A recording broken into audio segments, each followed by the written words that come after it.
they have 4 and they're 8. Good evening, and welcome to the June 22nd, 2021 regular meeting of the South Lyon Community Schools Board of Education. Ms. Ertel, can you call the roll, please? Yes, Mr. Dashner? I am here. Mr. Kennedy? I'm here. I am here. Mr. Schweigler? Here. Mr. Leftwich? Here. Mr. Abate? Here. Ms. Youngquist Pierce? Here. Okay, we are all here tonight, and that establishes a quorum. Pledge of Allegiance tonight, we have a special guest, Grant Hoffman, to lead us. Grant, if you'd like to come up and lead us. Luke, if you want to come stand by him, you're welcome to do so, or you can stay with your parents. Whenever you're ready.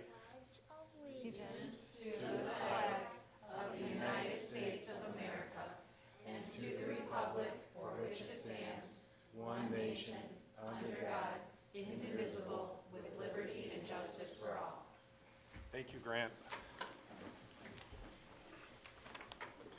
Okay, our next item up is public comments. If anybody would like to address the board, we ask that you fill out one of the cards and please keep your remarks to 3 minutes or less. Come on up, step in front of the microphone. Would you like the card? Sure. Thank you.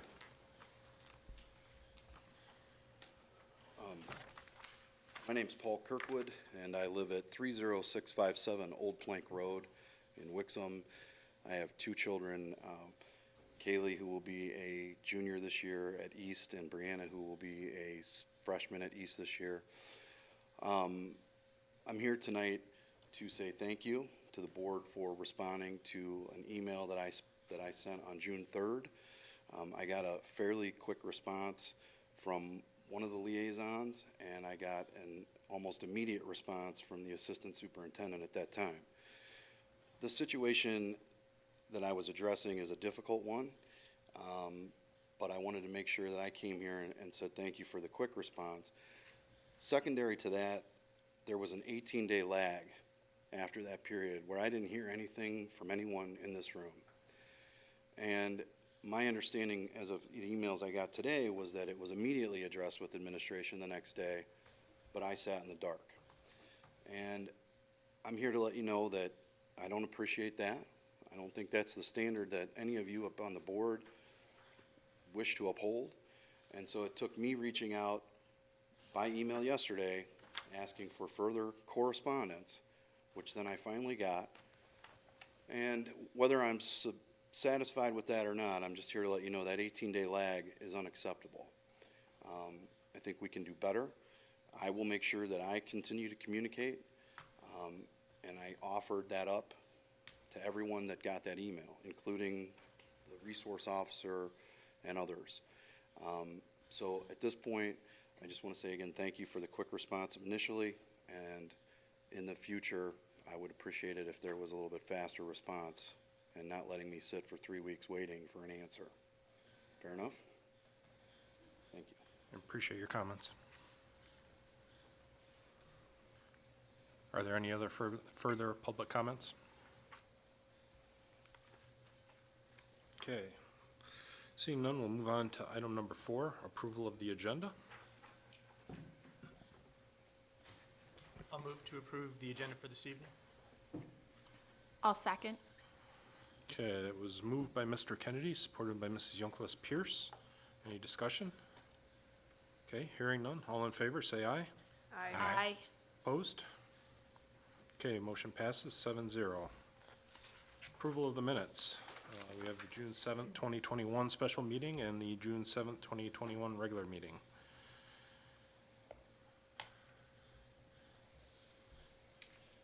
I move to approve the minutes. Support. Okay, moved by Mr. Abate, support by Mr. Tell. Any discussion? Okay, all in favor, say aye. Aye. Aye. Opposed? Okay, motion passes 7-0. Okay, item number 6, approval of bills. We have the May 2021 prepaids, June 2021 AP bill run, June 2021 bond bills, the May 2021 wires and ACH transactions, and the May 2021 revenue report. I'll entertain a motion. I'll move to to approve the bills as presented. Second. Okay, moved by Mr. Schwegler, supported by Mr. Leftwich. Any discussion? Okay, Mr. Tell, can you call the roll, please? Yes, Mr. Schwegler, Yes. Mr. Dashner, Yes. Mr. Leftwich. Yes. Mr. Abate, Yes. Ms. Youngless Pierce. Yes. I vote yes, and Mr. Kennedy. I vote yes. Okay, motion passes 7-0. Item number 7, recommendation for hire, SLS Assistant Principal, Mr. Toth. The hiring of Jim Brennan as the principal at South Lyon High School in May created a vacancy for an assistant principal at South Lyon High School. The committee interviewed select candidates, and the district administrative team is recommending Erica Hoffman as the next assistant principal at South Lyon High School. Our recommended action is that you approve the hiring of Erica Hoffman as the assistant principal at South Lyon High School as presented. Thank you, Mr. Toth. I'll entertain a motion if anybody's willing to throw one out. I'll move to approve the hiring of Eric Hoffman as the assistant principal at South Lyon High School as presented. Support. Okay, motion by Mr. Abate, support by Mr. Tell. Is there any discussion? Okay, hearing none. Mr. Tell, can you call the roll, please? Yes, Mr. Abate, Yes. Mr. Leftwich. Yes. Ms. Youngless Pierce, Yes. Mr. Dashner. I vote yes. I vote yes, Mr. Schwegler, Yes. and Mr. Kennedy. I vote yes. Congratulations, Ms. Hoffman. Motion passes 7-0.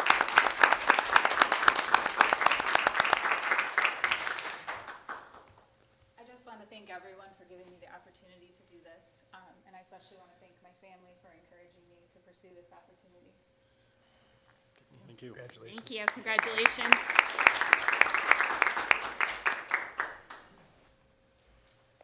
Okay, item 8, contract extension for administrator. Is this you, Mr.? It is, Principal? thank you.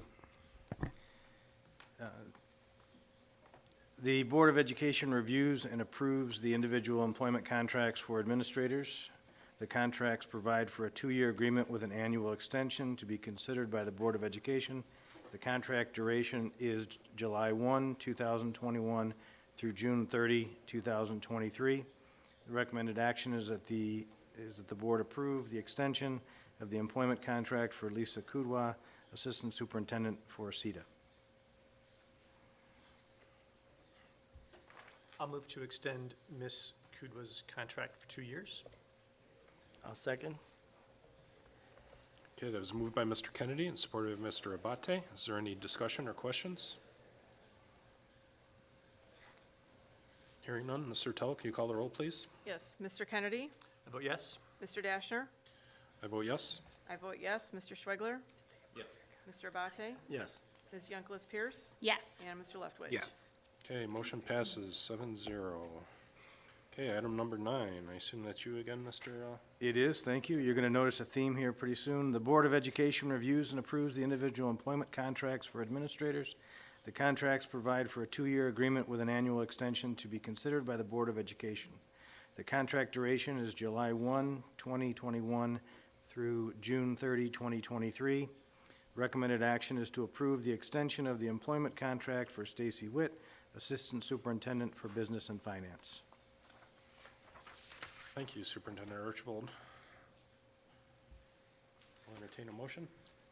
I move the approval of the extension of the employment contract for Stacy Witt, Assistant Superintendent for Business and Finance.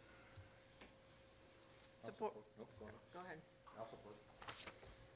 Okay, that was moved by Mr. Leftwich, support by Mr. Schwegler. Is there any discussion or questions? Hearing none, can you call the roll, please, Mrs. Hertel? I vote yes, Mr. Schwegler, Yes. Mr. Kennedy, Yes. Mr. Leftwich. Yes. Mr. Dashner, I vote yes. Mr. Abate, Yes. Ms. Youngless Pierce, Yes. Okay, motion passes 7-0. Next item, item 10, Superintendent Archibald. Yes, you may be aware, the Board of Education reviews and approves the individual employment contracts for administrators. The contracts provide for a 2-year agreement with an annual extension to be considered by the Board of Education. The contract duration is July 1, 2021 through June 30, 2023. The recommended action is to approve the extension of the employment contract for Brian Toth, Assistant Superintendent for Administrative Services. I will move to extend Mr. Toth's contract for 2 years. support. Okay, moved by Mr. Kennedy, support by Mrs. Ertel. Any discussion or questions? Hearing none, Mrs. Ertel, can you call the roll, please? Ms. Youngquist Pierce? Yes. Mr. Dashner? I vote yes. Mr. Abate? Yes. Mr. Kennedy? Yes. Mr. Leftwich? Yes. I vote yes. Mr. Schwegler? Yes. Okay, motion passes 7-0. Our administrators stay around for another couple of years. Bad attempt at humor. Item number 11, Policy 5002, Budget Planning and Adoption. Is that Mr. Toth, who is apparently out of the Nope, room that's at the me. moment? That's me. Oh, sorry. I saw Okay. policy and I was thinking him. The 21-22 recommended budget that was presented at the June 7th, 2021 board meeting, and is exactly the same budget you're being asked to approve today, was not within the parameters of Board Policy 5002, stating the district fund balance will be maintained at the level between 9% and 11% of total general fund expenditures of the previous year. This budget actually goes a little bit over 11%. That is why it is out of this policy. It is administration's recommendation that you temporarily suspend the policy language contained in Policy 5002 under Budget Planning and Adoption and allow for the district fund balance to be maintained at a higher percentage for the 21-22 school year. Thank you, Ms. Witt. Would anyone like to make a motion? Sure. I'll move to suspend the policy 5002 for the next school year. I'll support. Okay, motion by Mr. Kennedy, supported by Ms. Youngquist Pierce. Is there any discussion or questions? Okay, Mrs. Ertel, can you call the roll, please? Mr. Dashner? I vote yes. Ms. Youngquist Pierce? Yes. Mr. Kennedy? Yes. Mr. Abate? Yes. I vote yes. Mr. Leftwich? Yes. Mr. Schwegler? Yes. Okay, motion passes 7-0. Item 12 is the 2020-2021 Budget Amendment 2. Ms. Witt? Yes, this agenda item was presented at the June 7th, 2021 board meeting. No changes were requested. It is administrative's recommendation to approve the 2021 amendment, budget amendment number 2 as presented. Thank you, Ms. Witt. I'll entertain a motion. I move to approve the 2020-2021 budget amendment number 2 as presented. I'll support. Okay, moved by Mr. Tell, supported by Mr. Schwegler. Is there any comments or discussion? Okay, hearing none. Mr. Tell, can you call the roll, please? Yes. Ms. Youngquist Pierce? Yes. Mr. Dashner? I vote yes. Mr. Abate? Yes. Mr. Leftwich? Yes. Mr. Schwegler? Yes. I vote yes. And Mr. Kennedy? Yes. Motion passes 7-0. Item number 13, public hearing presentation, the 2021-2022 recommended budget. Looks like Mrs. Witt is getting the computer ready.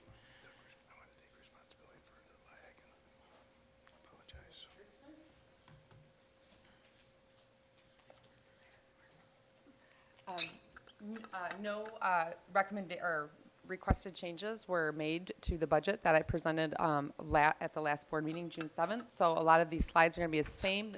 Actually, most of them are exactly the same, except there's 4 new ones for truth and taxation, public hearing presentation that we have to do. Oh, it's not working now. Do you want me to click through for you? Okay, so there's 4 sections in this budget presentation: the state of the state, the 2021 preliminary budget. Maybe still Brian's microphone for that. Yours seems to be. No, it's not working. Maybe I'll just go back up there. It is working from the TV slides, but not. We can see it. And we have the tech director, so he can be of assistance. Cover your forehead, Art.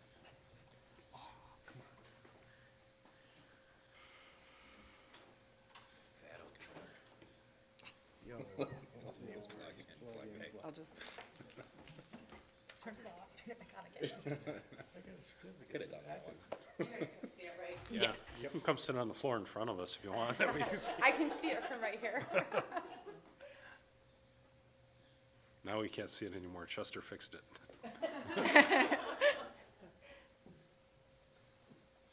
Here it goes. Up there, whoa. Nice job, Chester. Thank you, Chester. So it's presented in four different sections. The state of the state we'll go through first.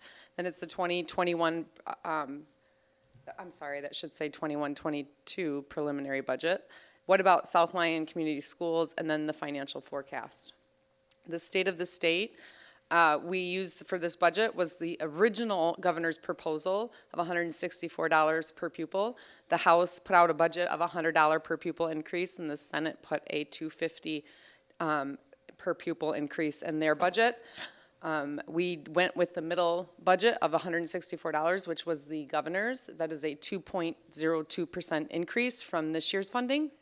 The net increase of the foundation amount for that increase is $1,371,999. This was presented at the May 2021 revenue estimating conference. As you can see, the estimates are actually going up each year, which is a good sign. Last year at COVID, it was looking pretty dire. The increases, the bottom chart there, is the increases from the January estimating conference. So when they estimated the revenues at the state level in May, they actually increased on House Fiscal Agent, Senate Fiscal Agent, and the governor's office. All of them increased the estimates that the state would be bringing in. Ongoing to that, they also presented this slide that says while in fiscal year 23 is up 32.8% from fiscal year 08 in the state aid fund revenue, the adjustment for inflation, it is actually down 3.4% from fiscal year 1995. So we're actually receiving 3.4% less when you take in how much more costs have increased since 1995. We're getting that much less than we were in 1995. The school aid fund revenue from all earmarked taxes and the lottery will total an estimate of $15 billion in fiscal year 2021 and an increase of $1.22 billion or 8.2% from the January consensus revenue estimating conference. For the 21-22 school year, all earmarked taxes and the lottery will total an estimated $15.1 billion. And that's an increase of $776 million from the revised estimates from the January consensus revenue estimating conference. For 22-23, all earmarked taxes and the lottery will total an estimated $15.3 billion, an increase of $270.8 million from the January consensus revenue estimating conference. This is just a chart that shows you that light blue section is the school aid fund underfunded accrual account liability rate cap. That's your MIPSers that is underfunded that the state pays us, and we have to return and pay back the taxes on, or the retirement costs on that. The green is the cost offset that also comes to us through state aid that we have to pay back to the state. And then the dark blue below is the rate that the district is responsible for paying themselves that the state does not give us the funding for. Since the governor came out in January or February with her original budget, she just recently, after the May crack, came out with a new proposed framework. With the original executive budget increase foundation, it allowed for $164 per pupil increase. This new proposal, actually, we would be getting, if this were to pass, we would be getting a $326 increase per pupil. And that also includes an equity payment to eliminate the gap between districts at the minimum and the maximum foundation allowance, which would be very beneficial to South Lyon schools if that were to go through. The 21-22 proposed budget. These are the next four slides are the addition to what you didn't get last year. This is part of the public hearing that by law we have to do. The 2021 taxable value of the district increased by 5.9% versus the 2020 amount. As a comparison, the increases from 2014 through 2020 were as follows: 5.6%, 6.3%, 6.3%, 6.9%, 6.4%. 6.6% and 6.3%.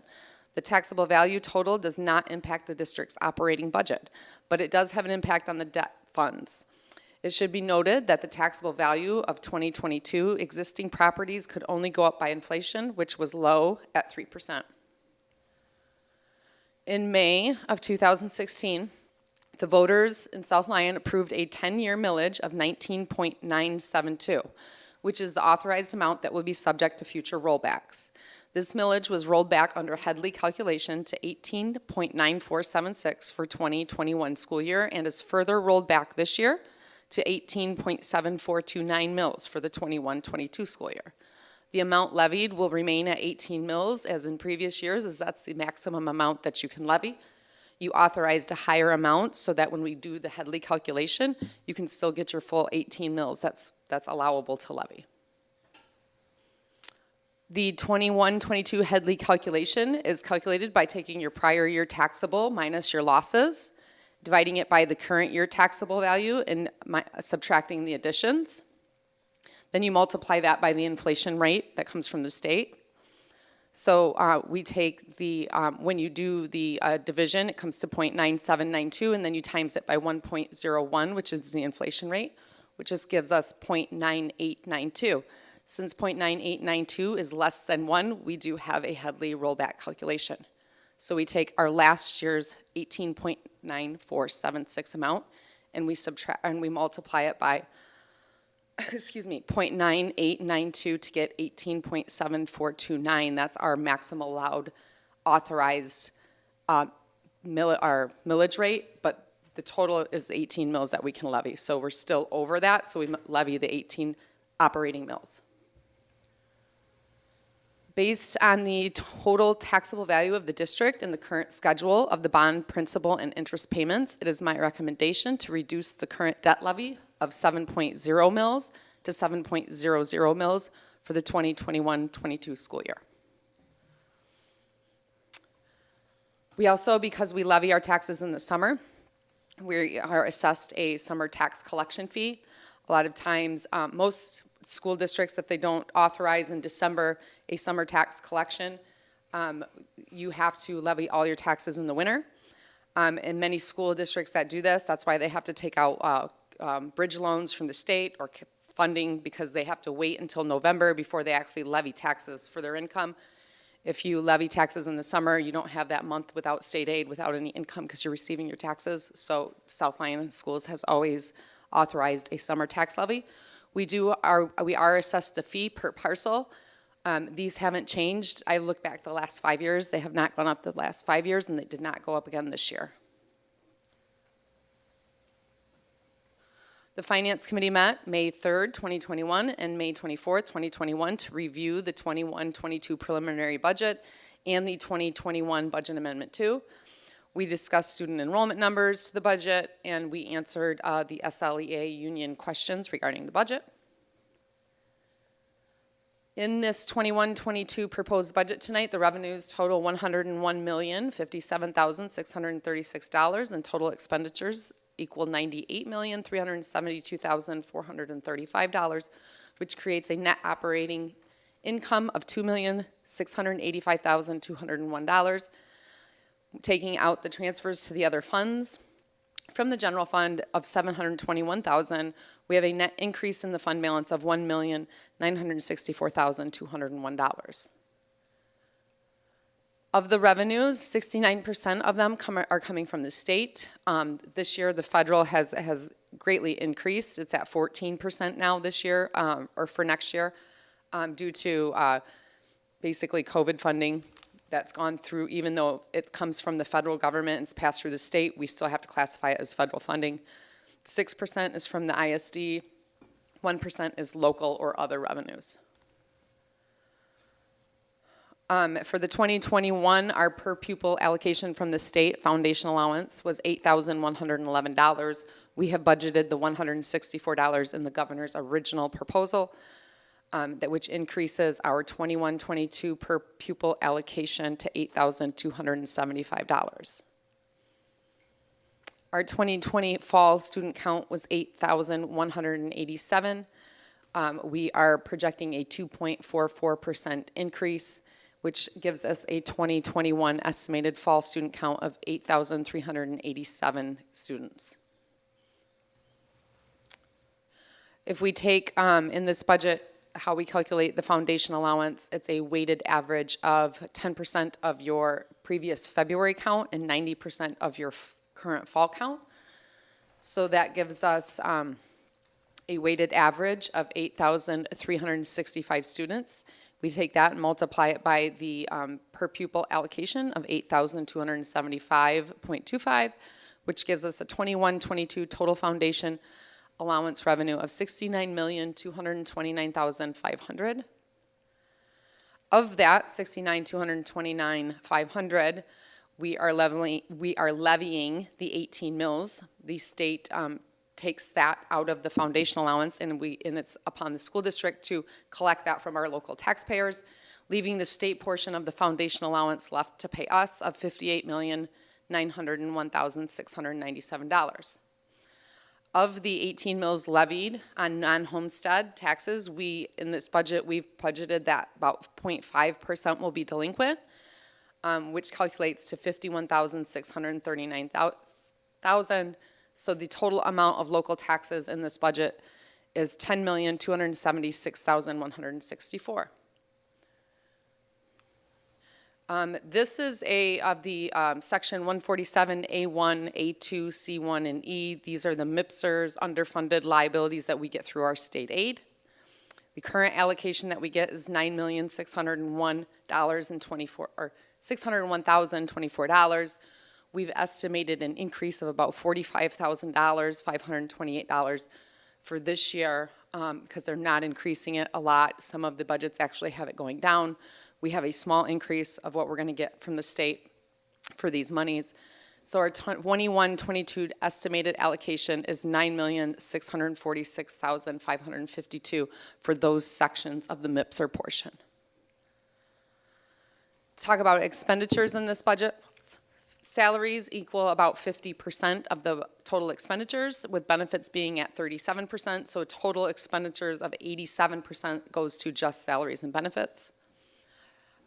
We have supplies at 5%, purchase services at 6%, other expenditures at 2%, and capital outlay was so small it's at 0%. In this budget, we did increase because our salary schedules are based on your per pupil funding allocation, your foundation amount going up. So with an increase in our foundation allowance of 2.02%, we take 62.5% of the 2.02%, which gives us 1.26%, and that's what most of the contracts were increased in this budget for. The MESPA contract is actually at 65% of the foundation allowance increase, so the MESPA contracts will be increased by 1.31%. We also budgeted for steps, new hires, retirements, and resignations. We added 4 additional general fund FTEs in this budget, an overall estimated increase of $652,056 in salaries. Fringe benefits include impact of the PA 152, which is the state hard cap on what districts can pay for health insurance. The cap increased by the medical CPI of 3.7%. The differences will be passed on to the employee. It's an overall estimated increase in this budget of $269,162. The retirement rates, there's various plans in each rate depending on what plan the employee picks. It has a different percentage that the district must pay for them. The average retirement rate is 28.23%. The stabilization cost is 15.05%, which gives us a total rate that we budgeted off of all salaries of 43.28% for our retirement costs.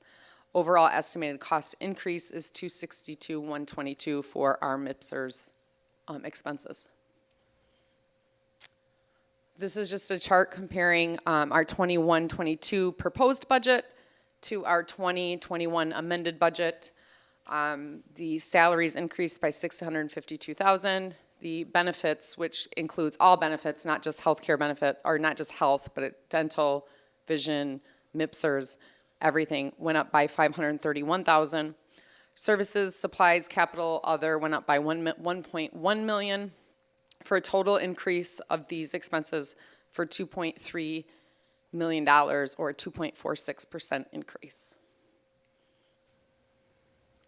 For the 2021 proposed budget, we're targeting a K through 5 class size target of 24 students per class. We're targeting a 2.4% estimated increase in student enrollment, and we have added 4 FTEs into the general fund.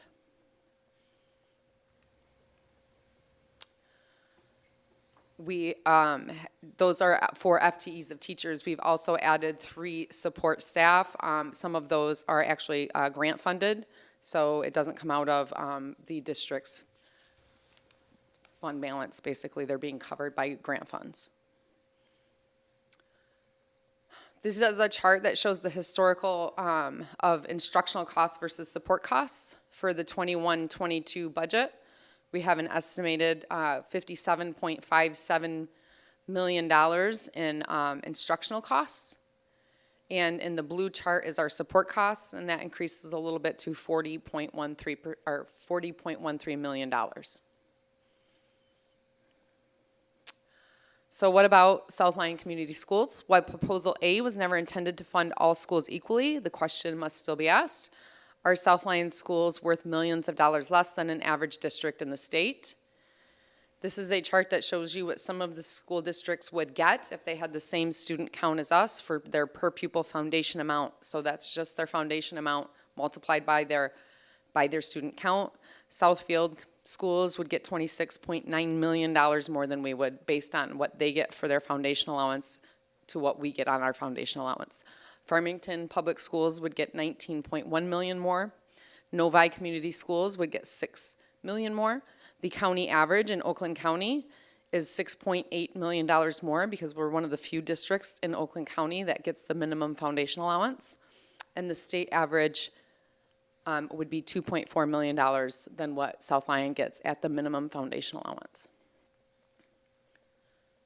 This is just a chart showing the ranking of the Oakland County schools of all total revenues. That includes federal grants, all state grants, state foundation allowance.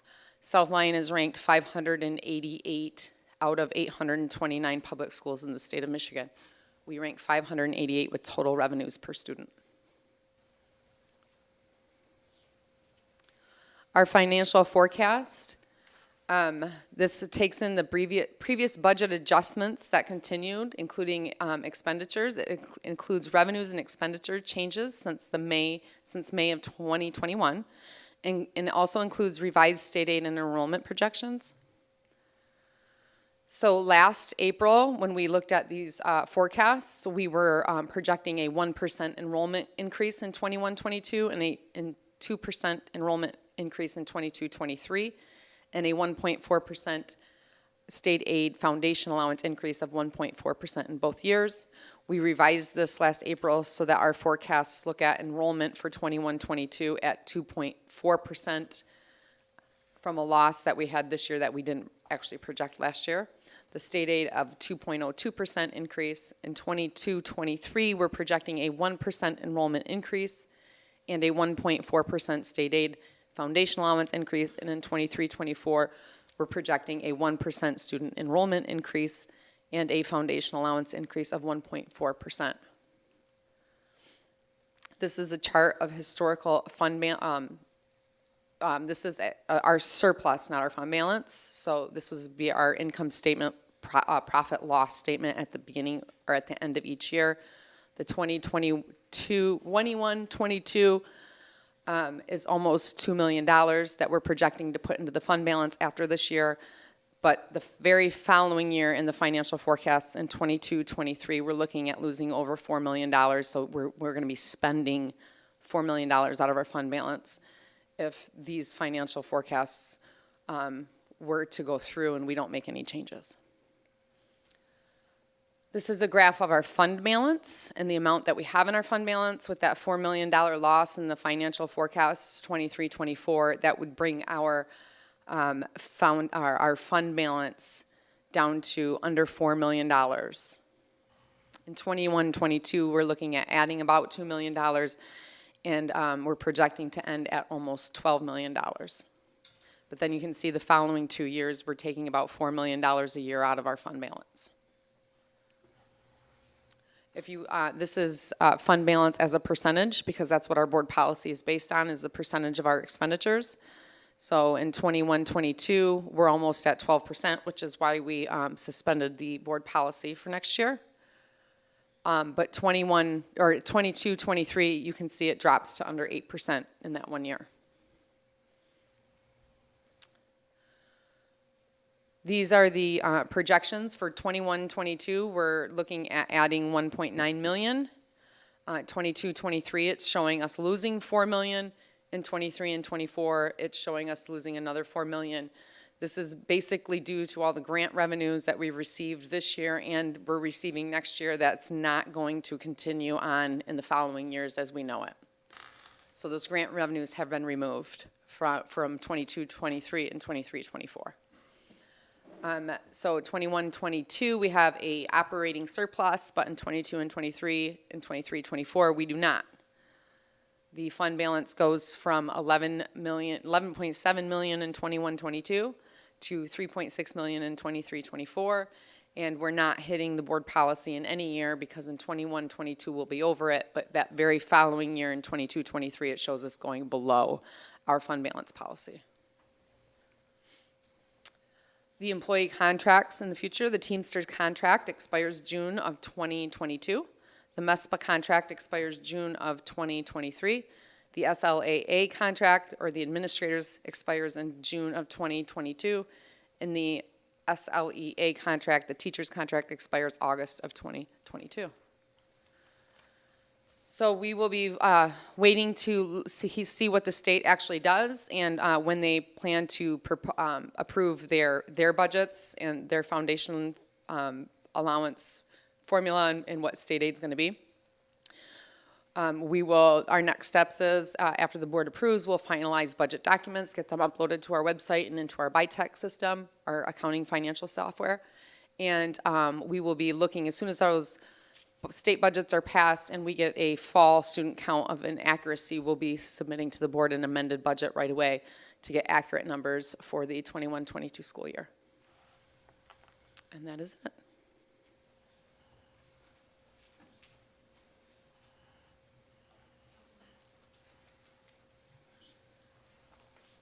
Thank you, Ms. Witt. So this is the same budget that was presented on June 7th, 2021. No changes were requested, so it is administrative recommendation to approve the 21-22 proposed budget as presented.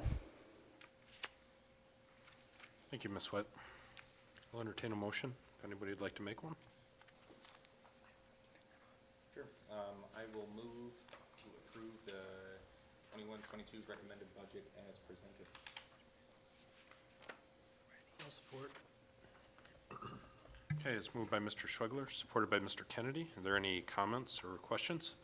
I just had one question about the student count. Yes. Was it based on the blended count, or was that our actual count? From Like you gave a fall and a spring number, so I'm just curious if our number could look significantly different come the fall if we used, I remember hearing. about those the are blended. actual, when I show those are actual FT from count days.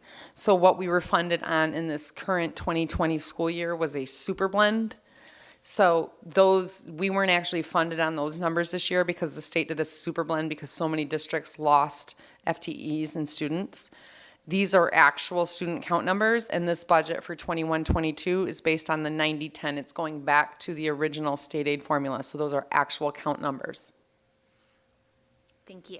You're welcome. Anyone else?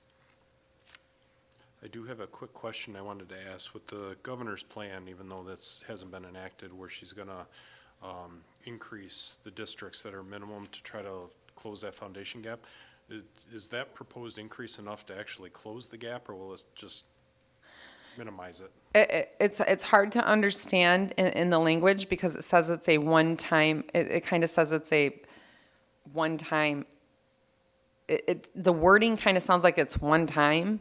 And Terry and I have gone back about the wording in her proposed budget, but she's explaining like it's going to eliminate the gap. So if that's going to happen, it can't be a one time. So her proposal, the way she says it's going to happen, is everybody's going to get the same foundation allowance for each student that they get, no matter where they're at. Okay, thank you. And then one thing I'd like to state, and it's just a frustration from the school side, is that, you know, here we are once again having to pass a budget without knowing how the state is gonna fund us.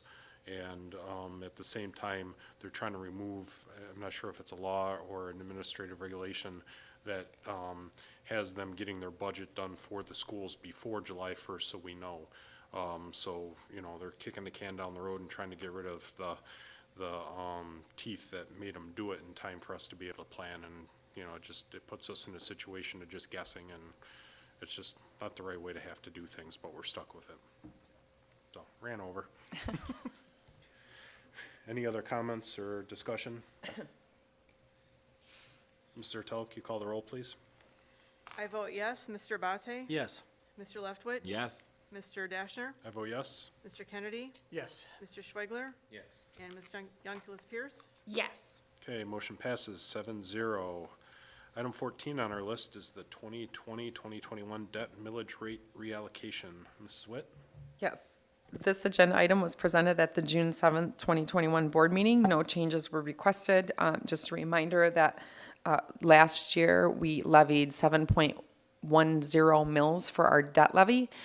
This reallocation still, we don't change what we levied in our taxes for that year. It's only changing, we have a 2017 refunding debt, we have a 2015 bond debt we're paying on, and now in 2020, it's just reallocating what we're going to put towards each debt payment. But total debt, it does not change. It is administrator's recommendation to approve the 2021 debt millage rate reallocation as presented. Thank you, Ms. Witt. Would anyone like to make a motion? I move the approval of the 2020-2021 debt millage rate reallocation as presented. I'll support. Okay, that was moved by Mr. Leftwich, support by Mr. Kennedy. Any discussion or comments or questions? Hearing none, Mrs. Telk, you call the roll, please. Yes. Mr. Abate? Yes. Mr. Dashner? I vote yes. I vote yes. Mr. Schweigler? Yes. Ms. Youngculis Pierce? Yes. Mr. Leftwich? Yes. And Mr. Kennedy? Yes. Okay, motion passes 7-0. Item 15, 2021-2022 millage rates. Ms. Witt? Yes, this agenda item was presented at the June 7th, 2021 board meeting. No changes were requested. This also, I was in my presentation tonight, and it does drop the debt mill levy from 7.10 last year to 7.00 mils, as we promised the community. It would still fall off even if they passed a 2020 bond. No changes were requested. It is administration's recommendation to approve the 21-22 millage rates as presented. Thank you, Ms. Witt. Anyone want to offer a motion? Sure. I'll move to approve the 2021-2022 millage rates as presented. I'll support. Okay, that was moved by Mr. Kennedy, supported by Ms. Youngculis, or Mrs. Youngculis Pierce. Any comments, discussion, questions? I just have one question, and I'm not sure you know the answer, but I remember a few years ago seeing a slide of how our district's bond rate compared to neighboring districts. Do you have any idea of where we fit relative to other districts? Are we on par, a little high, a little low? For our bond levy, I haven't looked that up, but if I had to guess, I would say we were a little low, but I can get that information to you guys. Do you want state average, county average? I would just think neighboring districts. Neighboring districts? I mean, Yes. The one thing that kind of weighs on my mind, one of the first things I did, I kind of got to see some classrooms during the start of COVID. And I couldn't believe how bad the technology is throughout a lot of our classrooms. And given what we went through this year, it seems like next time we go for a bond, if we are lower than other districts, maybe we want to really upgrade what we have for infrastructure. And I'll just say that sometimes comparing just the debt levy doesn't necessarily tell you that, because you can also, you can pass a sinking fund levy. That's not debt, not levy necessarily, but the sinking fund can be used for technology and buses now. They just added that a few years ago, that sinking, but and capital improvements you can use a sinking fund for. So you kind of want to, because we don't have a sinking fund, we'd want to compare with other districts, their debt fund and their sinking fund levies. Any other questions? Okay, Mr. Telk, you call the roll, please. Yes. Mr. Schweigler? Yes. I vote yes. Mr. Kennedy? Yes. Mr. Abate? Yes. Mr. Dashner? I vote yes. Ms. Yankelis Pierce? Yes. And Mr. Leftwich? Yes. Okay, motion passes 7-0. Item 16, 2021 summer tax collection fees. Ms. Witt? Yes, this agenda item was presented at the June 7th, 2021 board meeting. No changes were requested. It was also presented in tonight's truth and taxation portion of the budget hearing tonight. It is administrator's recommendation to approve the 2021 tax collection fees as presented. Thank you, Ms. Witt. Anyone with a motion? I move to approve the 2021 tax collection fee as presented. Second? Okay, that was moved by Mr. Tell, support by Mr. Leftwich. Any discussion, questions? Hearing none, Mr. Tell, can you call the roll, please? Yes. Mr. Dashner? I vote yes. I vote yes. Mr. Schweigler? Yes. Mr. Abate? Yes. Mr. Leftwich? Yes. Ms. Yankelis Pierce? Yes. And Mr. Kennedy? Yes. Okay, motion passes 7-0. Item 17, Code of Conduct Handbook updates for the middle school for 2021-2022. Yes, the middle school codes of conduct and handbook have been updated for 21-22. The changes were brought to the June 7th board meeting and no changes were requested, and we are recommending that you approve the changes as presented. Thank you, Ms. Kudwa. I'll entertain a motion. I'll move to approve the updates for the middle school's code of conduct and handbooks. Support.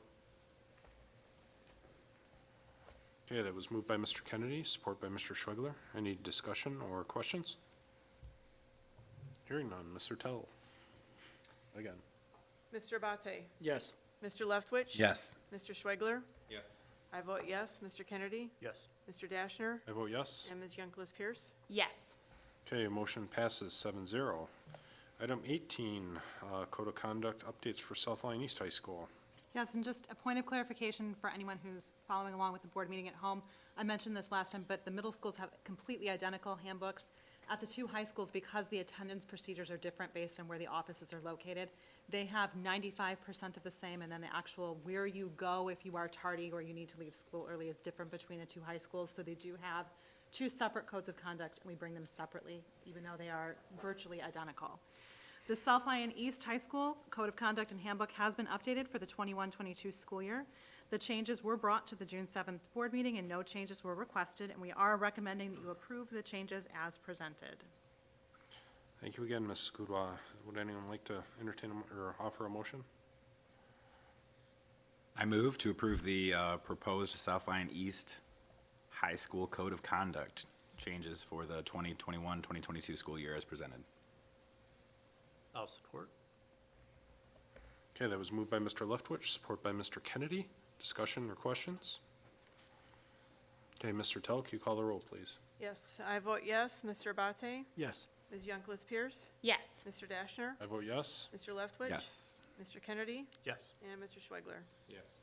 Motion passes 7-0. Item 19, South Lyon High School Code of Conduct. Yes, the South Lyon High School Code of Conduct and changes were also updated for 21-22. It was presented on June 7th, and no changes were requested to this one either. And we are recommending that you approve the changes to the South Lyon High School handbook as presented. Thank you, Ms. Kudwa. I'll entertain a motion. I'll move to approve the proposed South Lyon High School Code of Conduct Handbook changes for the 21-22 school year as presented. Second?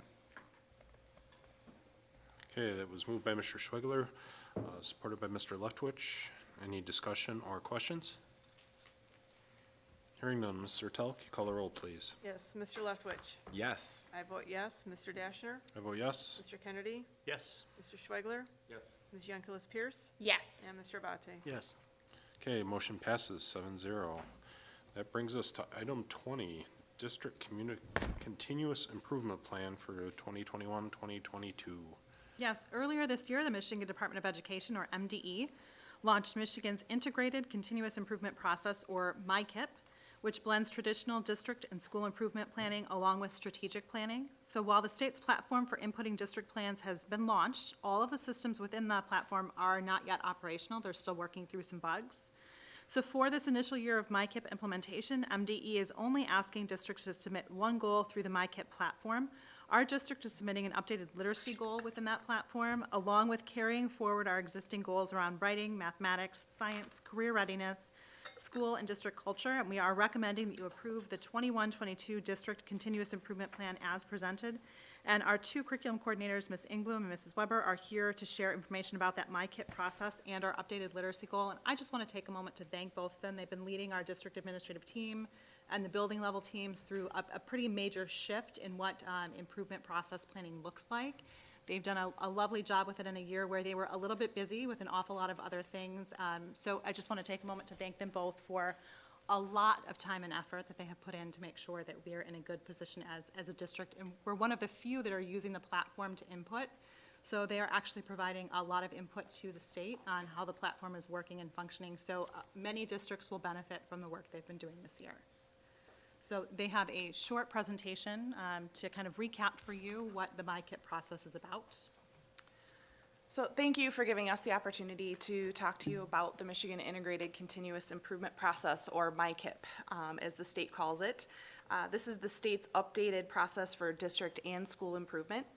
It's been developed through a partnership with the Michigan Department of Education, the Center for Educational Performance and Information, or they're also known as CEPI, and the Michigan Association of Intermediate School Administrators, or MESA.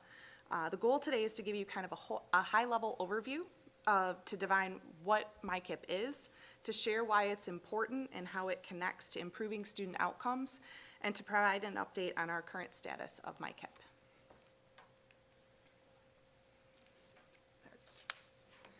So we're going to show a short video. This is an overview of what MyKIP is, and we'll let Mr. Toth get that started. Is it frozen? Maybe not. Maybe. Where's the link?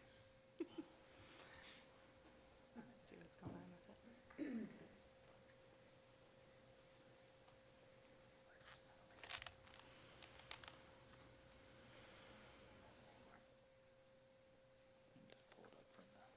I hope that's blurry, it's not just my eyes. It's blurry. Okay, good.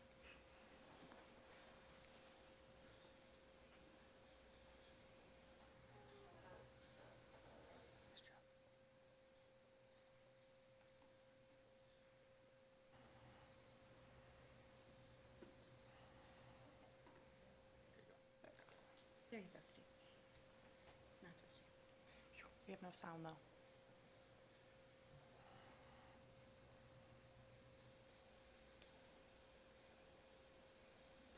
Chester, do we have sound?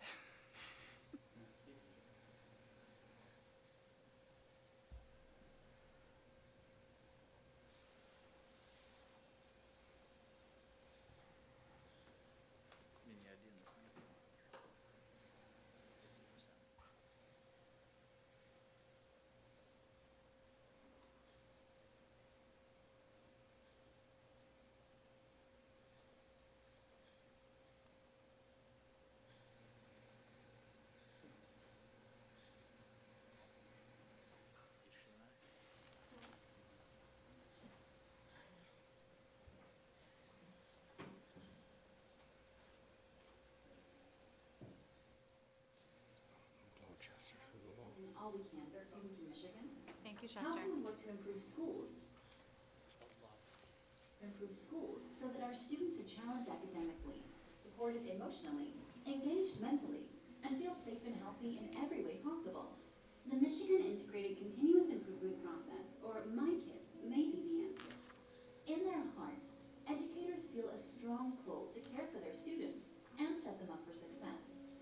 Challenges: there are so many options and only so much time and money.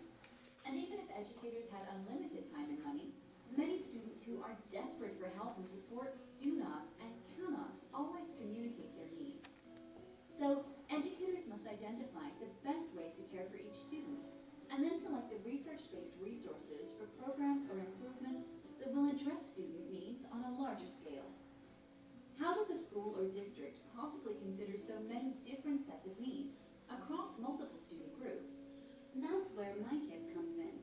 It's a way to help districts improve how students do in school by looking first at whole child needs and developing plans to address those needs, while blending together the funding to make those plans a reality.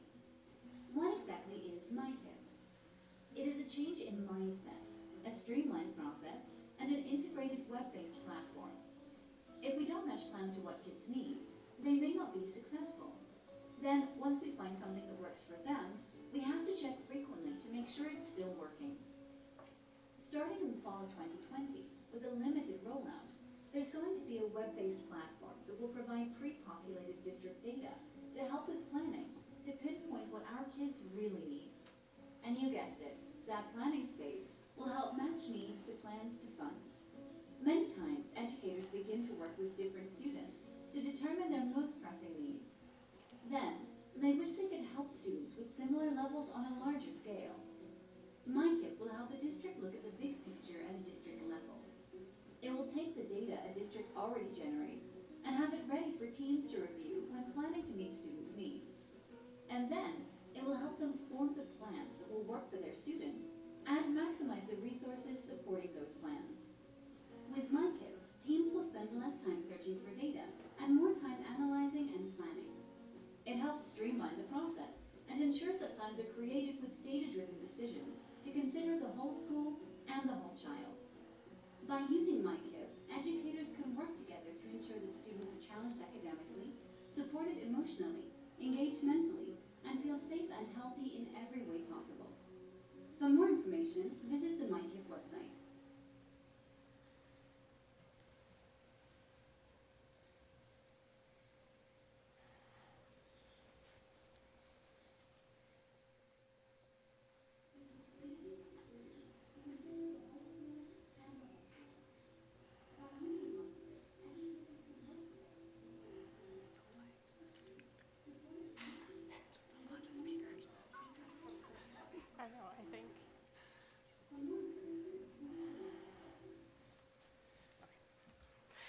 So what is MyKIP and how does it help to improve student outcomes? So at its core, MyKIP is a pathway for districts to improve student outcomes by assessing the needs of the whole child and then using that information to develop plans and coordinate funds. This ongoing cycle of needs, plans, and funds is what really lies at the core of the MyKIP process. This system allows us to integrate all three of these processes together to create a comprehensive plan for continuous improvement. So why MyKIP, or what brought about this state-level change in how we approach district and school improvement? The Michigan Department of Education surveyed and talked with partners in intermediate school districts and local districts about the previous school and district improvement system that was in place. And then from those conversations, they surfaced the challenges that lay within the previous model. As MDE worked to adjust that model for improvement plan cycles and development, they worked to address those challenges. And so through that, they were really seeking to create a continuous process of improvement that informs the way that schools and districts are doing work on a daily basis rather than it being an isolated annual event. They were looking to create improvement processes that are integrated rather than isolated, a process that considers systems thinking in order to support high-quality implementation of actions and strategies, a more equitable system for opportunities, environments, and supports that result in better outcomes for all students, and a process that helps us understand the whole child through factors that influence academic achievement and not solely academics alone. Looking at data, resources, and tools that are connected and streamlined within the process, and plans that consider both assets or strengths in addition to needs. So based on the feedback from across the state, and then with those objectives in mind, MDE began to talk about a process that was streamlined and integrated, and a platform that would help to integrate data, resources, and tools to assist districts with the process. And they came to realize that they would need to begin with this shift in mindset about how we approach district and school improvement overall.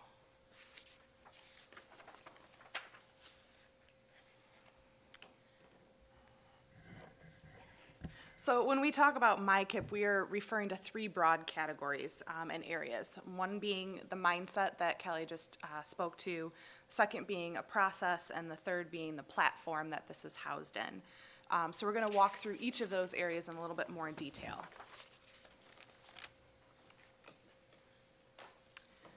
So the first thing is that mindset shift in thinking, where continuous improvement becomes this ongoing process, and we also consider the whole child and systems thinking at the forefront.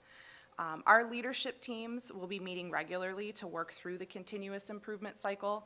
Additionally, teams will be focusing on the whole child and not just the academics that were part of the traditional school and district improvement process.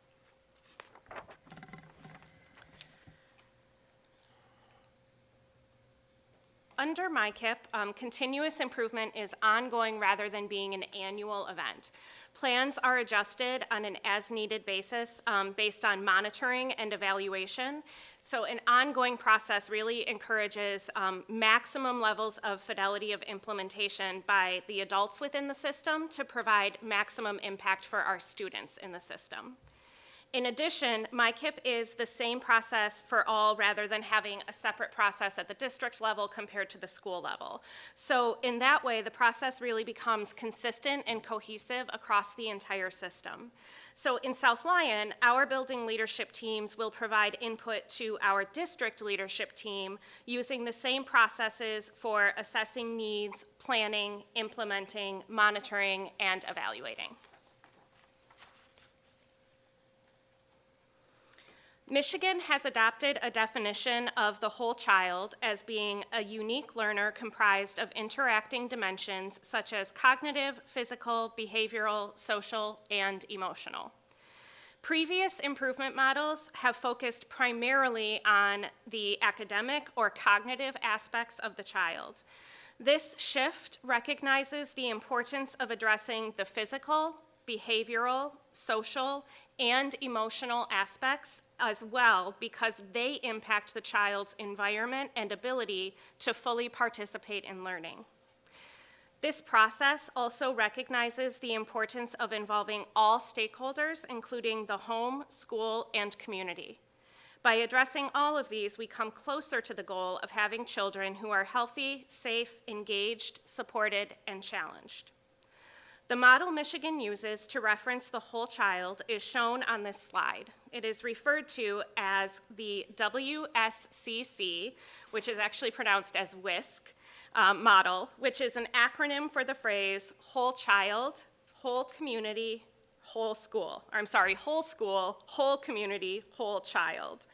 The WSCC model was developed nationally through collaboration among education and public health practitioners. It is a broad framework for addressing both academic and non-academic needs of students in an integrated approach.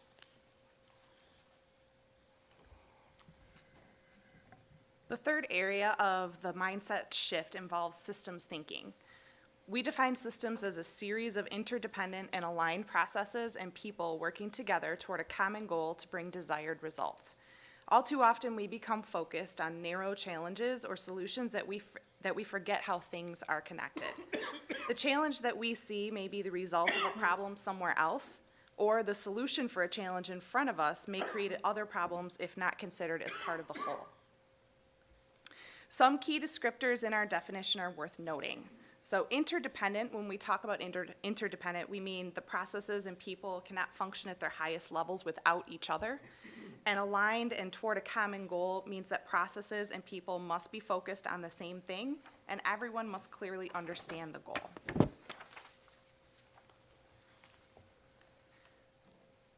The second broad area of MyKIP is the process.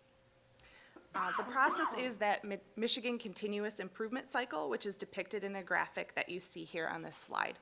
It's important to recognize that the continuous improvement cycle occurs within the vision, mission, and beliefs of the district, and it captures the cycle of assessing needs, developing plans, implementation, monitoring, and evaluation, all focused around the whole child at the center. The continuous improvement cycle operationalizes the MyKIP process, which at its core addresses needs, plans, and funds.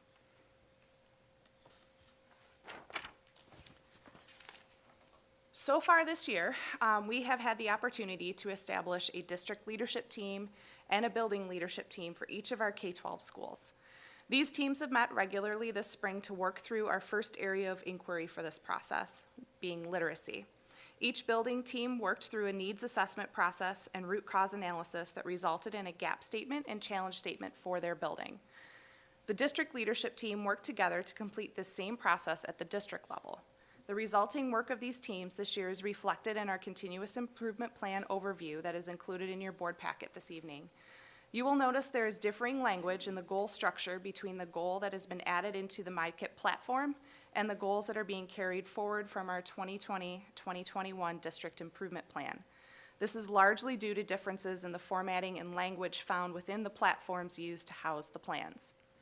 Our work is continuous within this system, and our next steps include the beginning stages of implementation of our literacy goal, as well as completing this same process for our other district goals that are being carried forward from our district improvement plan from 2020-2021.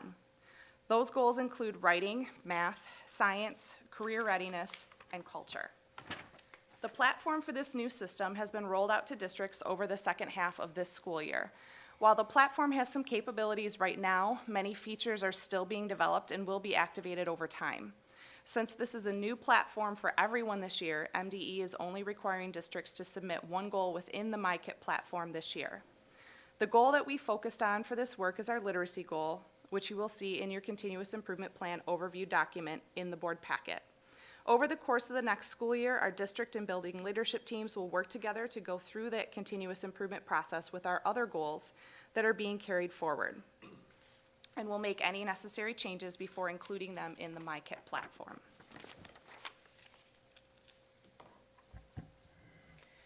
Our literacy goal for the MyKIP system is that across all tested grade levels in elementary, middle, and high school, 50% of our students will meet or exceed their projected growth as measured by NWEA by June 30th, 2026. Projected growth is a measure set by the NWEA system and is calculated for individual students based on 3 factors: the student's grade, their starting assessment score, and the subject in which they were tested. Essentially, the growth projection is the system's estimate of the average or typical performance of students in the same grade. This is important to note because it means that when we're referring to projected growth, a student can still show growth over the course of the school year, but not make their projected growth target. In general, NWEA observes that nationwide, it is typical for about 50% of students to achieve their projected growth targets. In order to make progress on our identified literacy goal, we have chosen several strategies and associated activities that are research-based to implement. Many of these strategies we've already begun to implement within the district, and we will continue to develop them and expand their use and reach in the district. As we work through the MyKIP process, our building and district teams will monitor the implementation of the goal, strategies, and activities, and will make ongoing adjustments and modifications to our plan as needed. Mrs. Kudwa? Thank you. So again, our recommended action is that you approve the district continuous improvement plan for 2021-22 as presented. Thank you, Ms. Kudwa, Ms. Weber, and Mrs. Engwall. Would anyone like to make a motion? I move to approve the 21-22 district continuous improvement plan as presented. I'll support. Rock, paper, scissors for it? You guys were like tied. Go ahead. I'll give it to Mr. Kennedy. He was louder in my ear. Discussion, questions? Can I ask one quick question? What is our current percentage of students who meet or exceed the projected growth within a year? Do you have that information? We do. We have a district report that we can run, and we can share that with you, Mr. Schweigler. I'm curious to see if this is a more ambitious goal. It is. Okay. Yeah. Great question. Do you test every grade in NWEA? So over the course of the last, 4 years, we've rolled it out. We started at elementary, and we've moved up through middle school, and now we've included This year, we tested 9 through 12 in the fall to get a benchmark assessment to kind of see where our seniors and juniors were at. But going forward, we'll continue testing all the way through 10th grade, so it'll be K through 10. This may be a hard question to kind of frame or answer, but typically there's a lot of students who are just poor test takers. That doesn't mean that they're not grasping material. I've never personally taken this test. My kids seem to do fine on it, but how does that group of students generally show in terms of improvement? Are you able to kind of describe that a little bit? So I think the answer is it depends on the individual student. And, you know, that is one of the reasons why when we are looking at the individual student level, we are always careful to look at a variety of measures and not ever look solely at just kind of one individual measure when we are working to make learning plans for students. So when we're thinking about it through the improvement planning lens, however, you know, and using it as sort of a benchmarking tool, that's when we're sort of looking at it at sort of the aggregate level or sort of the district level. On the individual student level, though, we do look at multiple measures because sometimes what we see is that students are able to show growth through other assessments. Also, sometimes when we do have students who have test anxiety, teachers are able to work with them, and some of those students do still manage to show growth over the course of the school year when that is something that we've recognized and been able to work with them on. So again, I think, you know, it depends on the student.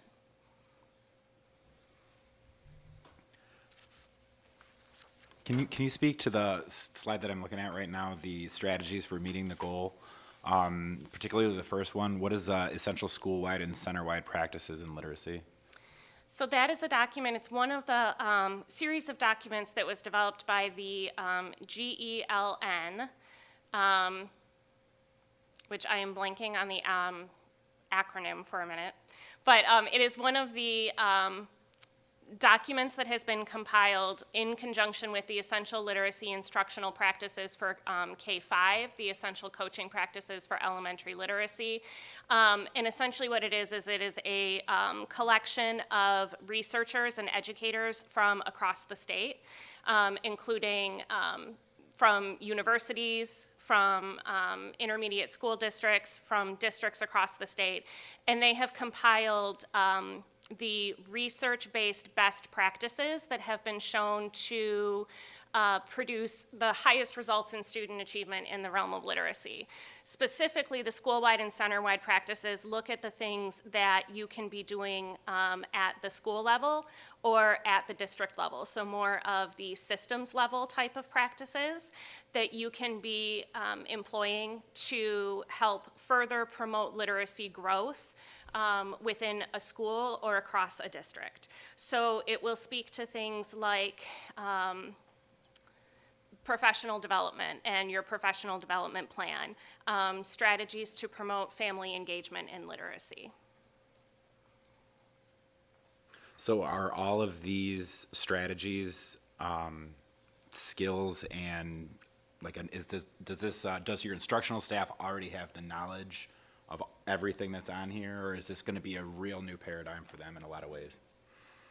So what each building did is they went through and initially did a self-assessment where they went through, there is actually a self-assessment tool that's provided through that essential school-wide and center-wide practices in literacy. And each building was able to go through and complete a self-assessment and identify out of those practices almost an area of focus that they wanted to initially focus on to begin with. Within that document, it also outlines some of kind of the bulleted practices. And so essentially what we're doing is identifying priorities within that. So for some of the buildings, it's initiatives that they have begun and are wanting to continue to further. For others, it's priorities that they had previously identified that they may have needed to shift or adjust, especially this year. in response to the pandemic specifically, and so they're looking to kind of re-implement those. And for other buildings, it is a newer initiative that we're looking to support them with. And so part of what we'll be doing at the district level is evaluating the needs of each of our buildings and then essentially supporting them wherever they are in the implementation process of the individual strategy. Thank you very much. And lastly, is your instructional staff going to have to reference these literacy goals and the MyKIP goal in their own evaluation, in their own, like, the goals that they set for themselves in their own evaluation? We have not. Gotten there yet? Nope. Okay. Okay, gotcha. That concludes the questions that I have, so thank you very much for your. One thing I was curious on, very early on, there was a slide that talked about coordinating funds. And maybe it's too early to ask this question, but is that bringing new funds to support efforts, or is it regulating funds that we already have, or call it redirecting our own funds into different areas? So a big part of that is actually looking at, for example, a lot of the grant funding that comes into the district, and ensuring that the grant funds that we have are aligned with the needs that we've identified for our district and specifically for our students.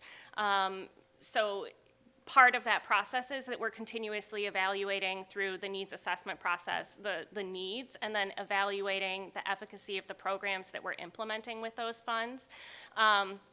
And that's true of whichever programs we might, or whichever funding source we're using to implement, whether it's grant fund or general fund. Just ensuring that it's aligned with the needs of the students and that it's achieving the intended results. Okay, thank you. Theoretically, I really like the concept of looking at the whole child where, previously, I feel like the last decade has been simply, let's look at the test score, let's look at the test score, let's look at the reading level. So I don't know, I think there's some potential here for a different way of trying to reach those kids.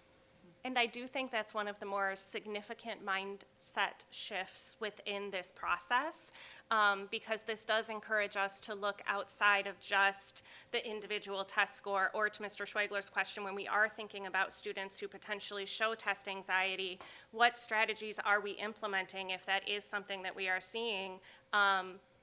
This platform encourages us to say, if that is something we are seeing, what could we be implementing? What strategy could we implement to address that need that we've identified? Whereas in the traditional improvement planning model, that would not necessarily have been a strategy that would have been as easily integrated into the approach.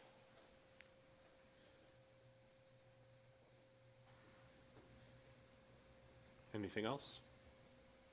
Okay, Mr. Tell, can you call the roll, please? Yes, Mr. Schwegler. Yes. Mr. Dashner? I vote yes. Mr. Abate? Yes. Mr. Kennedy? Yes. I vote yes. Ms. Youngless Pierce? Yes. Mr. Leftwich? Yes. Okay, motion passes 7-0. Thank you very much for the presentation. Item 21, grades K and 1 science materials purchase. Ms. Kudwa? Yes, the K through 5 subject area curriculum committee had previously identified the Serial City resources for purchase in order to align the elementary science program with the updated Michigan science standards. The purchases were intended to be rolled out over a 3-year period. Due to the pandemic and the uncertainty of school funding last spring, the K-1 purchase was pushed to this year. This purchase is a continuation of the alignment that the district had already put in place for grades 2 through 5. The state mandated kindergarten readiness assessment for fall does require some pretty extensive teacher training, and it's going to make it difficult to pull kindergarten staff in the fall for additional science training. We're going to need them in their classrooms because that is an observation assessment, so they'll need as much time as possible in the classroom with their students. Due to that, the kindergarten group will only be purchasing 1 new unit of study for next year. That way we can train them later in the fall, and they can roll that out either in the winter or the spring, depending on their building.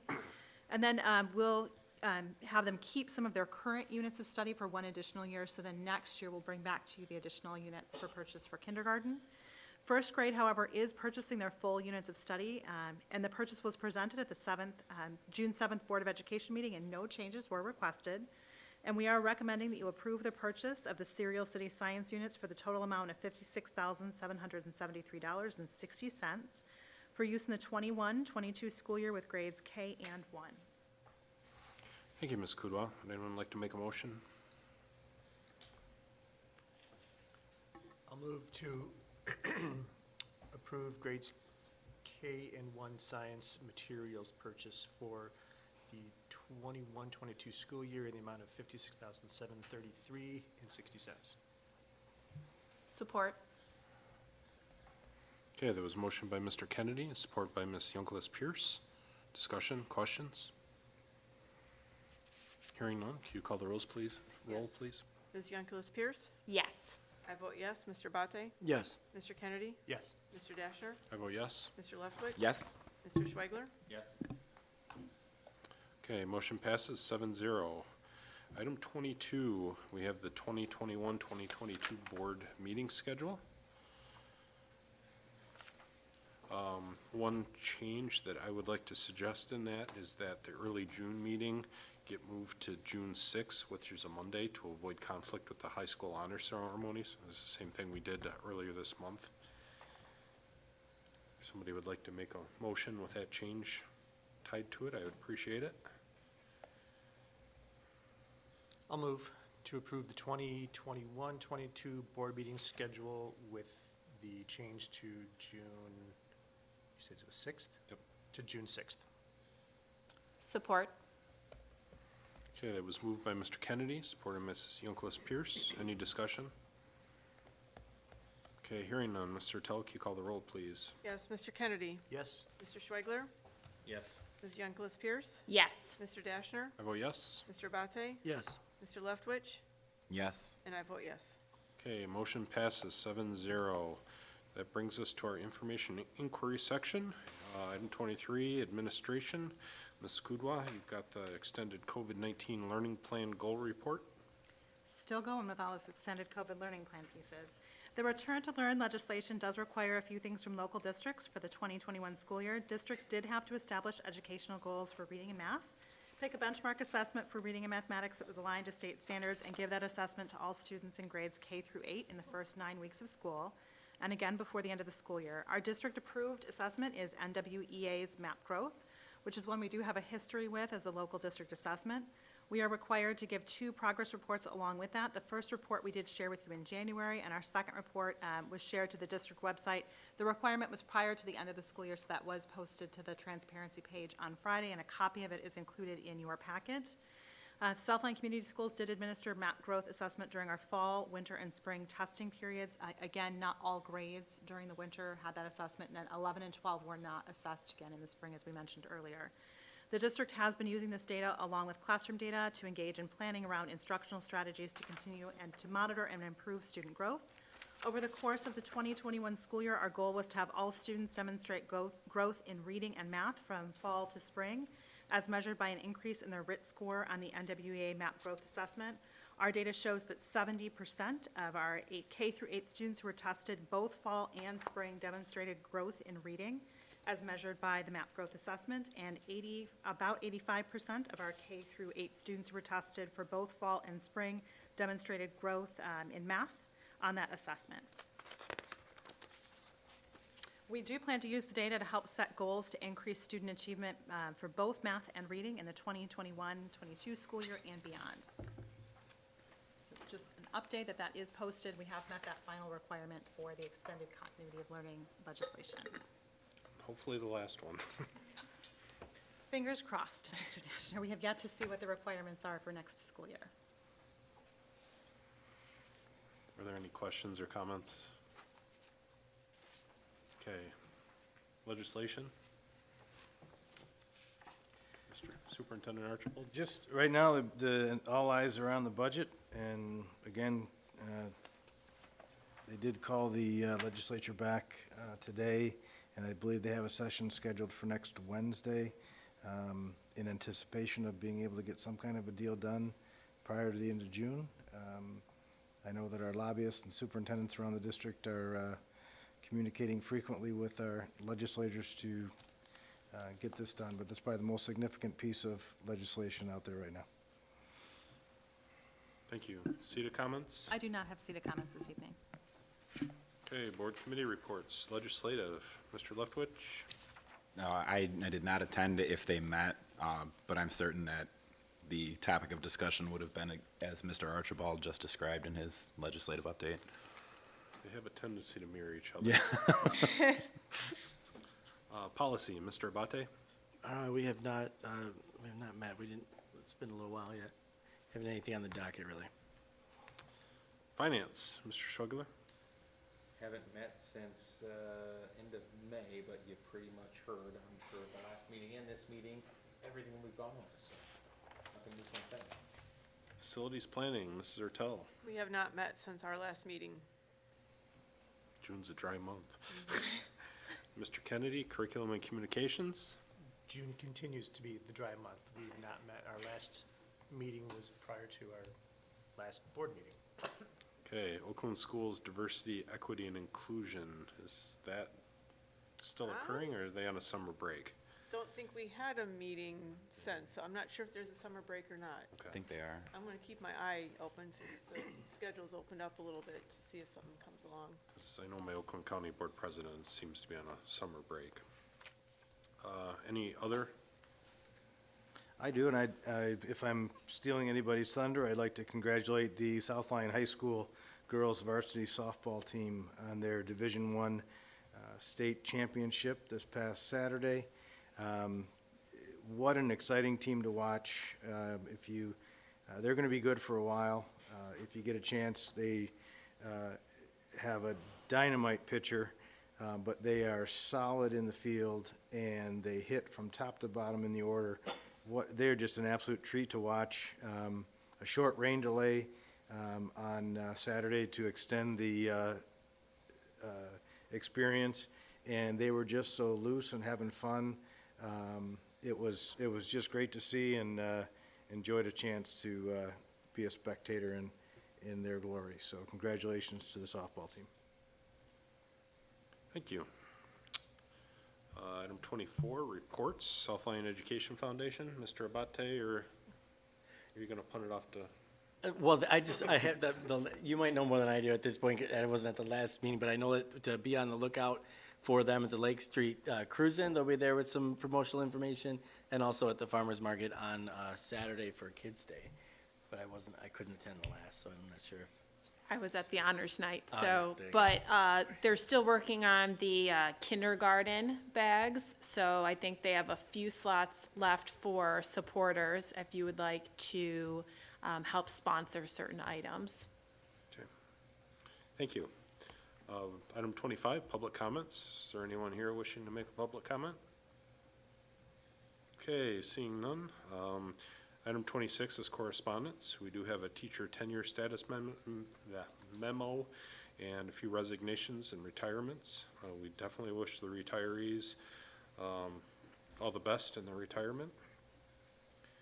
Item 27 is our meeting dates that are freshly approved. Our next meeting will be Tuesday, July 20th at 7 p.m. That brings us to board comments. Ms. Youngquist-Pierce, would you like to start? Sure. First, I'd like to thank the SLCS community this year. The perseverance of our parents, students, administrators, teachers, paras, office staff, bus drivers, lunch staff, and all of our support staff. We could not have gotten through this year without everyone. So I just really want to thank everyone for an amazing school year. I think we ended up very strongly. I too would like to thank the South Lyon High School girls softball team. What an amazing accomplishment, and I can't wait to see the years to come with that team. I'd also like to congratulate the South Lyon East soccer team, who also did exceptionally well this year. So I think we have a lot to see from that team moving forward as well. I would like to thank and congratulate Erica Hoffman for the new assistant principal. Congratulations to Lisa Kudwa, Stacy Witt, Brian Toth on your extensions, on your agreements. You are amazing assets to our district, and we couldn't do what we do without you.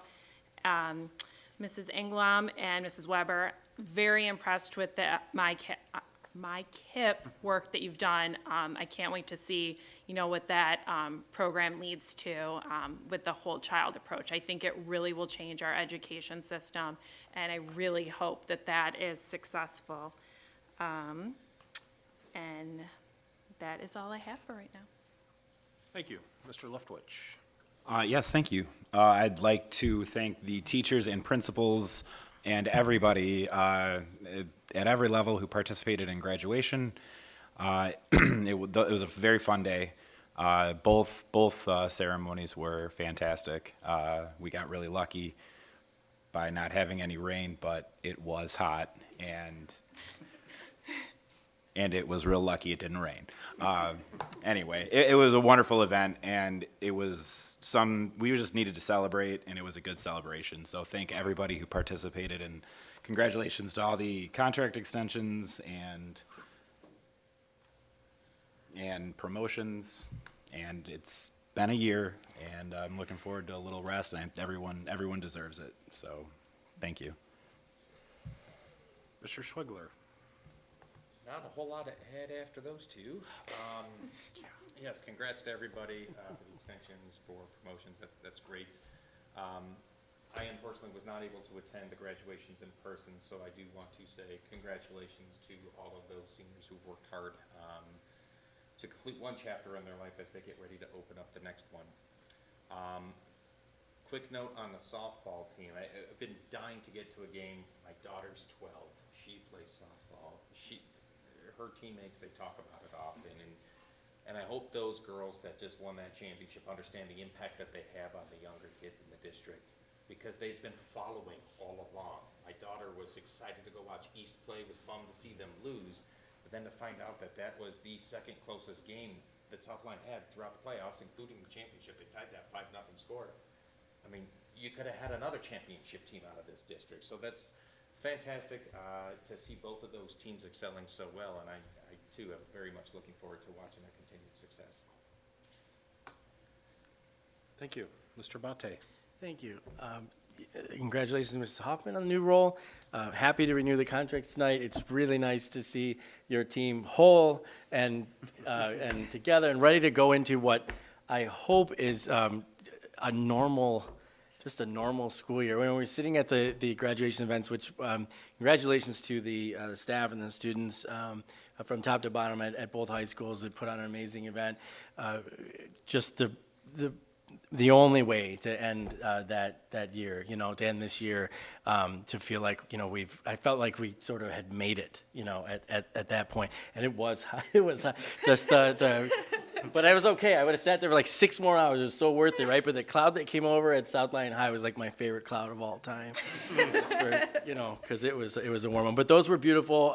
It's one of the best days of the year as a board member to be there to witness those, and maybe at some point we'll get back into the air conditioning. But it's really cool to be on the field too. That was the talk of all the districts that use their football fields, was that it was nice to be back outside. But the anxiety of the weather is tough. But great call at South Lyon High to move it up an hour. It just missed the.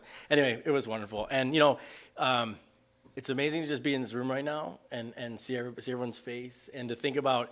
How far we've come from, the beginning of the year, and the community was stressed from one side to the other, parents, students, staff. We had some late night meetings. We had some moments, and it was hard. It was a really hard year all the way around. I don't need to recap that. Everybody knows that. But here we are, and gosh, I'm just looking forward to the summer. I hope everybody recharges and feels good, and then just launching in the fall the way we always did. I'm really optimistic that that's exactly what we'll do, and have a good year ahead. So thank you to everybody. Have a good night. Thank you. Mr. Ortello? Ditto on the promotion and the contract extensions, and of course, following Mr. Abate again is always difficult. Congratulations to all the sports teams this year. We had a couple of teams go quite far, from fall all the way to spring, so that was wonderful to see. And I know the kids enjoyed it, having something to do that was fun, that was not sitting at a computer in their bedroom with their top shirt and PJs at the bottom. And congratulations to all the seniors. I will say it was an especially emotional year this year since I had a senior, so that was very fun to hand the diploma over and not fall to pieces, so that was fun. But holy moly, was it hot. I will look forward to Eastern. And the air conditioning and watching that dark cloud, willing it to not come closer. I thought we were gonna get dumped on, but holy moly, it just kept on going. And to Mr. Dashner, who I know also had a senior, your speech was wonderful. It was a very nice speech that you made at the graduation. I don't quite know how you made it through without falling to pieces, but, so congratulations to everybody, and everybody have a wonderful summer. Play hard this summer. Thank you. Thank you. Mr. Kennedy? If I just said congratulations or thanks, that would be the blanket for everything that everybody has said. We've jumped through a lot of hoops. I'm honored to sit at this table with all of you and the rest of us in the audience. So thank you. Graduations, I taught in the district for 15 years, and this was right after we moved to the Convocation Center. Actually, it was CompuWare. So my experience has always been indoors, and it was nice getting outside. Yes, it was hot, and I know that cloud you were talking about. Because you leaned, I think Ms. Hertel leaned over and said, "Oh God, please stay." That one cloud was very, very nice. Yeah, that one cloud.